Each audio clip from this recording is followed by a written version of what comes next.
Corona దడ పుట్టిస్తోంది. ఏపీలో corona కేసులు పెరుగుతూ పోతున్నాయి. జూన్ 26 నుంచి ఇప్పటి వరకు 12 కోవిడ్ కేసులు నమోదయ్యాయి. కోవిడ్ తో 4 మృతి చెందగా అందరికీ ముందే తీవ్రంగా అనారోగ్య సమస్యలున్నాయని చెబుతున్నారు. అయితే ప్రస్తుతం ఐసోలేషన్ లో 3 ఉన్నారు. హోమ్ ఐసోలేషన్ లో, ఆసుపత్రుల్లో 2కి చికిత్స జరుగుతోంది.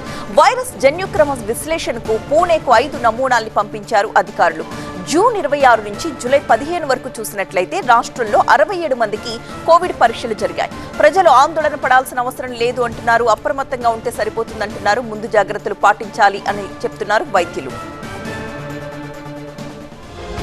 ఏపీలో కరోనా మహమ్మారి మళ్లీ కలకలం రేపుతోంది.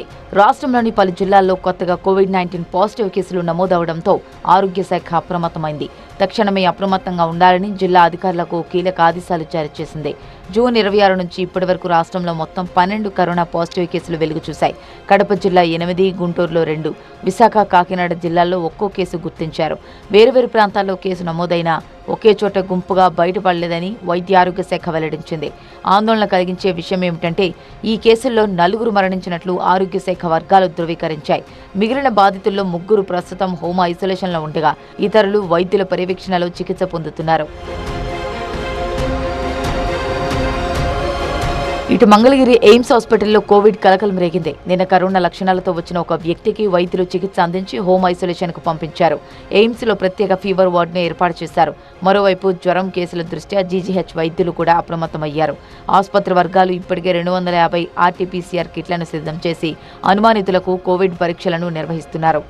మరోవైపు ఈ పరిణామాల నేపథ్యంలో ఆరోగ్య శాఖ అప్రమత్తమైంది. వైరస్ జన్యుక్రమ విశ్లేషణ కోసం 5 నమూనాలను పూణేలోని జాతీయ వైరాలజీ సంస్థకు రాష్ట్ర ప్రభుత్వం పంపింది. కరోనా లక్షణాలు కనిపించిన వారికి వెంటనే పరీక్షలు నిర్వహించాలని జిల్లా వైద్యాధికారులను ఆదేశించింది. అన్ని ప్రభుత్వ ఆసుపత్రుల్లో అవసరమైన మందులు, టెస్టింగ్ కిట్లు, ఆక్సిజన్ నిల్వలను సిద్ధంగా ఉంచుకోవాలని స్పష్టమైన సూచనలు ఇచ్చింది. ప్రస్తుతానికి కేసుల సంఖ్య తక్కువగానే ఉన్నప్పటికీ ప్రజలు జాగ్రత్తగా ఉండాలని, ఏమాత్రం నిర్లక్ష్యం చేయవద్దని అధికారులు సూచిస్తున్నారు. పరిస్థితిని నిశితంగా గమనిస్తున్నట్లు తెలిపారు.